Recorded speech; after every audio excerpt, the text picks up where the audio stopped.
जय हिंद दोस्तों, आप सभी का स्वागत है आपके अपने YouTube चैनल पर। दोस्तों, आप लोगों ने जो डॉक्टर राम मनोहर लोहिया अवध विश्वविद्यालय के माध्यम से आप लोगों ने जो 17 जुलाई 2026 को LLB के लिए आप लोगों ने एंट्रेंस दिया था, उसका रिजल्ट तो डिक्लेयर हो गया है। अब उसकी काउंसलिंग होनी है। दोस्तों, काउंसलिंग का जो प्रोबेबिलिटी डेट निकल के आ रही है वो मान के चलिए आप लोगों का 12 अगस्त से लेकर के 13 अगस्त के बीच में होने की पूरी संभावना है। तो दोस्तों, आज हम लोग बात करेंगे कि LLB के लिए अगर आप लोग गवर्नमेंट कॉलेज से यानी कि साकेत महाविद्यालय से अगर आप लोग जो है LLB करना चाहते हैं तो आप लोगों का कट ऑफ कितना निकल करके आ रहा है। क्योंकि सभी लोग कमेंट कर रहे हैं, बार बार पूछ रहे हैं कि जो है सर जो है कट ऑफ कितना जाएगा। अगर आप लोगों ने दोस्तों अगर आप लोगों ने अपने रिजल्ट को ध्यान से देखा होगा तो रिजल्ट जो आप लोगों का शो कर रहा है वहां पर केवल जनरल कट ऑफ निकल कर आई है। अगर कोई SC कैंडिडेट है, जनरल कैंडिडेट है या OBC का कैंडिडेट है या मेल है या फीमेल है, तो चाहे जो भी है, केवल जो भी नंबर के अकॉर्डिंग आप लोगों का जो है रिजल्ट, अगर आप लोगों को अपना स्कोर कार्ड देखते होंगे तो इसमें केवल जनरल कट ऑफ आया है, लेकिन कैटेगरी कट ऑफ निकलकर अभी सामने नहीं आया है। तो आज हम लोग इसी के चर्चा के बात करेंगे, क्योंकि सभी लोगों के मन में यही प्रश्न उठ रहा है कि हमें गवर्नमेंट कॉलेज मिलेगा कि नहीं मिलेगा। क्योंकि कैटेगरी का लाभ तो जो है अवश्य मिलता है, उसका ये तो चाहे तो आप EWS सर्टिफिकेट आपके पास है तो उसकी भी आप लोग को प्रॉफिट मिलेगा, OBC है तो उसका प्रॉफिट मिलेगा, SC कैंडिडेट है तो उसका प्रॉफिट मिलेगा, या फिर आप लोग ST कैंडिडेट है तो उसका भी प्रॉफिट तो मिलेगा ही। बट स्कोर कार्ड में ये कहीं पर दिखाई नहीं पड़ रहा है। तो उसी के बारे में आज हम लोग आपको पूरी तरीके से बताएंगे कि जो है आप लोगों को कितना कट ऑफ निकल कर आ रहा है, जिससे आप लोग गवर्नमेंट कॉलेज आप अगर LLB करना चाहते हैं तो गवर्नमेंट कॉलेज आपको मिल जाएगा। अगर दोस्तों हम लोग बात करेंगे तो इस बार का जो पेपर था बहुत ही ज्यादा इजी आया था। आमतौर पर इतना ज्यादा इजी पेपर नहीं आता है, इसीलिए सरकारी गवर्नमेंट कॉलेज के लिए जो होता है वो कट ऑफ बहुत ज्यादा हाई फाई नहीं रहता है। लेकिन इस बार अगर बात करें हम लोग तो अवध विश्वविद्यालय का LLB प्रवेश परीक्षा का पेपर बहुत ही आसान आया था और अधिकांश छात्रों के नंबर बहुत अच्छे आए हैं। नॉर्मलाइजेशन और मेरिट का पूरी नियम एक प्रकार से बदल गया है, क्योंकि इसमें माइनस मार्किंग तो है नहीं। जब पेपर सरल होता है तो कंपटीशन नंबरों का नहीं बल्कि एक एक नंबर पर रैंक का हो जाता है। आप लोगों ने देखा होगा दोस्तों कि अगर 76 से 77 किसी का है नंबर तो एक एक नंबर पर आप मान चलिए 40 से लेकर के 50 कैंडिडेट का रैंक ऊपर नीचे इस बार बन रहा है, क्योंकि कट ऑफ जो एक एक नंबरों के अकॉर्डिंग बहुत ही ज्यादा ऊपर नीचे आ रहा है। अगर हम लोग बात करेंगे दोस्तों तो आप लोगों को बता दें, हम साकेत महाविद्यालय में 320 सीटें हैं। कितनी सीटें हैं दोस्तों? 320 सीटें हैं, जिसमें से दोस्तों 150 सीट किसका है? जनरल का है। EWS सर्टिफिकेट वालों कैंडिडेट को मिला करके और जनरल को मिला करके 150 सीटें कितने हैं? 150 सीटें जो हैं EWS सर्टिफिकेट वालों को और जनरल को दोनों को मिला करके 150 सीटें हैं। वहीं पे अगर दोस्तों बात करेंगे हम OBC और SC कैंडिडेट को मिलाएंगे दोस्तों तो उन दोनों को मिला करके लगभग मान चलिए 150 सीटें आपको निकल कर आएगा, और 20 सीटें अगर हम EWS का मान रहे हैं तो टोटल आप लोगों का जो है 320 सीटें, आप लोगों का 320 सीटें साकेत महाविद्यालय का बन रहा है। तो वहीं पर दोस्तों अगर हम लोग बात करेंगे तो जनरल कैंडिडेट के लिए, जो भी कैंडिडेट जनरल से आते हैं उनका जो है सीटें कितने हैं? 150 सीटों के लिए कट ऑफ बहुत ही ज्यादा हाई फाई ऊपर रहता है।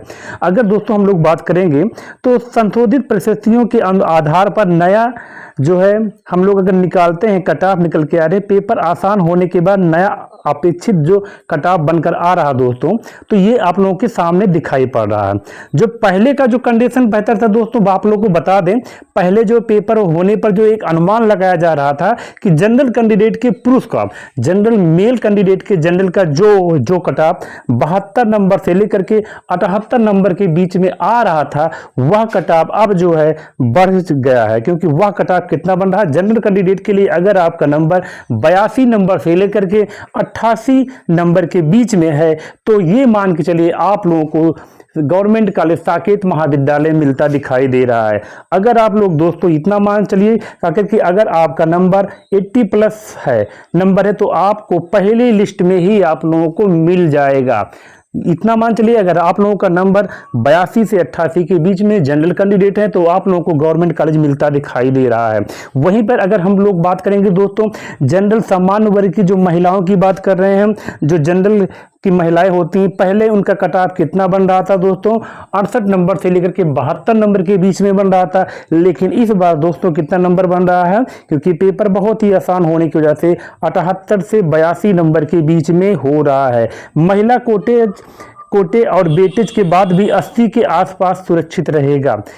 ये आप लोगों को फीमेल कैंडिडेट का है जनरल से। अगर वहीं पे दोस्तों हम लोग बात करेंगे ओबीसी के लिए, ओबीसी के जो मेल कैंडिडेट का है, पहले दोस्तों कितना बन रहा था, 70 से 74 के बीच में ओबीसी का गवर्नमेंट कॉलेज मिल रहा था। लेकिन पेपर आसान होने की वजह से इस बार दोस्तों ओबीसी के लिए, ओबीसी मेल के लिए 78 नंबर से लेकर के 84 नंबर के बीच में अगर आपका नंबर है, अगर आप ओबीसी के कैंडिडेट हैं तो आप लोगों को गवर्नमेंट कॉलेज मिलता दिखाई दे रहा है। वहीं पे दोस्तों अगर हम लोग बात करेंगे वहीं पे दोस्तों अगर हम लोग बात करेंगे ओबीसी महिला के बारे में, तो ओबीसी के महिलाओं का भी जो है दोस्तों ये मान चलिए 65 से लेकर के 72 के बीच में महिलाओं का पहले बन रहा था। लेकिन इस समय जो नई प्रोबेबिलिटी है ओबीसी की महिलाओं के लिए दोस्तों बता दें आप लोगों को हम, वो भी निकल के जो आ रहा है 78 से 80 नंबर के बीच में आ रहा है। तो ये दोस्तों ओबीसी महिलाओं के लिए था। अगर हम वहीं पे बात करेंगे जनरल जिनके पास ईडब्ल्यूएस सर्टिफिकेट है, ईडब्ल्यूएस के लिए जनरल नंबर से कुछ नीचे 5 नंबर तक की मेरिट हो सकती है। वहीं पे अगर दोस्तों अगर हम लोग बात करें जनरल कैंडिडेट का, तो पहले जो प्रोबेबिलिटी बन रही थी 65 से 70 नंबर के बीच में अगर आपका नंबर रहता था तो आपको गवर्नमेंट कॉलेज बड़े आराम से मिल जाते थे। लेकिन इस बार बहुत ही ज्यादा इजी पेपर होने की वजह से 75 नंबर से लेकर के अगर आपके 80 नंबर के बीच में हैं तो आप लोगों को गवर्नमेंट कॉलेज मिलता दिखाई दे रहा है। वहीं पे दोस्तों अगर हम लोग बात करेंगे ईडब्ल्यूएस महिलाओं के बारे में बात करेंगे, जो भी कैटेगरी के फीमेल हैं उनका जो पहले जो कट ऑफ जा रहा था वो 60 नंबर से 65 नंबर के बीच में बन रहा था। लेकिन रिजल्ट आने के बाद जो है आप लोगों को बता दें, इस बार रिजल्ट आने के बाद 70 नंबर से लेकर के 75 नंबर के बीच में अगर ईडब्ल्यूएस सर्टिफिकेट की फीमेल कैंडिडेट हैं तो उनको गवर्नमेंट कॉलेज मिलता दिखाई दे रहा है। वहीं पर दोस्तों अगर हम लोग बात करेंगे एससी कैंडिडेट का, तो एससी कैंडिडेट का जहां पे पहले 55 नंबर से 60 नंबर के बीच में गवर्नमेंट कॉलेज मिलता दिखाई दे रहा था, लेकिन वह इस बार जो है 65 नंबर से लेकर के 72 नंबर के बीच में एससी कैंडिडेट को यहां पे गवर्नमेंट कॉलेज मिलता दिखाई दे रहा है। दोस्तों अगर हम लोग बात करेंगे पेपर आसान होने से एससी कैटेगरी का भी ग्राफ 65 पार कर जा रहा है। वहीं पर अगर हम लोग बात करेंगे एससी कैंडिडेट के फीमेल के लिए, तो दोस्तों एससी कैंडिडेट के फीमेल के लिए अभी भी कट ऑफ बहुत ही ज्यादा हाई नहीं जा रहा है। अगर एससी कैंडिडेट की कोई भी फीमेल कैंडिडेट हैं तो उनका 50 नंबर से 55 नंबर के अगर बीच में है तो उनका जो है इस बार सिलेक्शन मिलता दिखाई दे रहा है गवर्नमेंट कॉलेज। एससी कैंडिडेट के फीमेल कैंडिडेट का कट ऑफ इस बार बहुत ज्यादा नहीं गया है। अगर आप एससी कैंडिडेट के फीमेल हैं तो आप लोगों को गवर्नमेंट कॉलेज बहुत ही 50 नंबर से 55 नंबर के बीच में तो भी आपको मिलता दिखाई दे रहा है। दोस्तों ऐसी स्थिति में मेरिट कैसे बनेगी? आप लोगों ने देखा होगा कि ट्राई ब्रेकर नियम, जब पेपर आसान होता तो सैकड़ों बच्चों के एक समान नंबर आ जाते हैं। जैसे कि 80 नंबर पर 50 छात्र अगर आ जाते हैं तो ऐसी स्थिति में यूनिवर्सिटी ग्रेजुएशन के प्रतिशत, यानी कि जो आप लोगों का ग्रेजुएशन में जो आप लोगों का परसेंटेज होगा या फिर उम्र के फैक्टर को देख करके सीनियर छात्रों को ऊपर वाला रैंक दे सकती है। अगर दोस्तों अगर मान लीजिए 50 कैंडिडेट, एक ये हम आप लोगों को एग्जाम्पल बता रहे हैं जो कि ऐसी प्रोबेबिलिटी इस बार बहुत ही ज्यादा संभव है कि अगर मान लीजिए 50 कैंडिडेट का 75 नंबर या फिर 50 कैंडिडेट के 80 नंबर सभी को मिल गए हैं तो किसको ज्यादा ऊपर माना जाएगा? तो अगर आप लोग जिसका एज ज्यादा रहती है तो यूनिवर्सिटी जो है एज फैक्टर के आधार पर सीनियर स्टूडेंट को ज्यादा वरीयता देती है, तो इसीलिए उनको जो है इस बार सीट ज्यादा ऊपर मिल सकती है, उनका रैंक ऊपर हो जाएगा। अगर मान लीजिए आपका एज जो है 25 है, आपको 80 नंबर मिले हैं और दूसरे कैंडिडेट का एज जो है 30 है, उनको भी 80 नंबर मिले हैं, तो जिसका एज जो है 30 साल का है उसका जो सिलेक्शन हो जाएगा।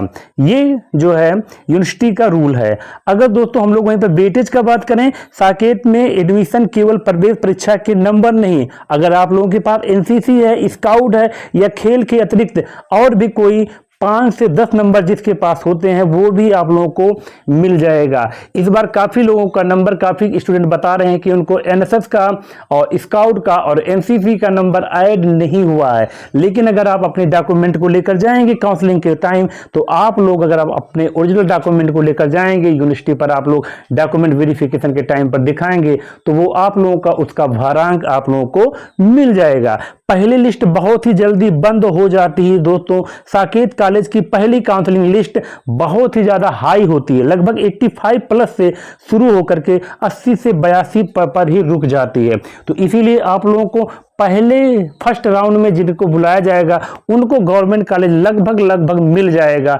सेकंड काउंसलिंग वालों के लिए थोड़ा कम चांस रहता है, लेकिन फर्स्ट, अगर आपको फर्स्ट जो है पहले दिन ही अगर आपको बुलाया जाए तो आप लोगों को बड़े आराम से साकेत महाविद्यालय मिलता दिखाई दे रहा है। तो दोस्तों ये तो हुई मेरिट की बात। अगर आपको और भी कोई प्रश्न हो तो आप लोग हमसे पूछिए, हम उसके ऊपर जस्ट वीडियो बना देंगे। आप लोग मेरे टेलीग्राम चैनल से जुड़ जाइए, टेलीग्राम चैनल का लिंक आपको डिस्क्रिप्शन में मिलेगा। अगर आपने अभी तक हमारे YouTube चैनल को सब्सक्राइब नहीं किया है तो YouTube चैनल को सब्सक्राइब कर लीजिए। इसके बाद एडमिशन जैसे होगा, एडमिशन के बाद काउंसलिंग के बाद कौन सी प्रक्रिया होती है, पूरी जानकारी हम आप लोगों को डेली इस समय प्रोवाइड कर रहे हैं। आप लोग हमारा साथ दीजिए, हम आपके साथ हमेशा बने रहेंगे। धन्यवाद।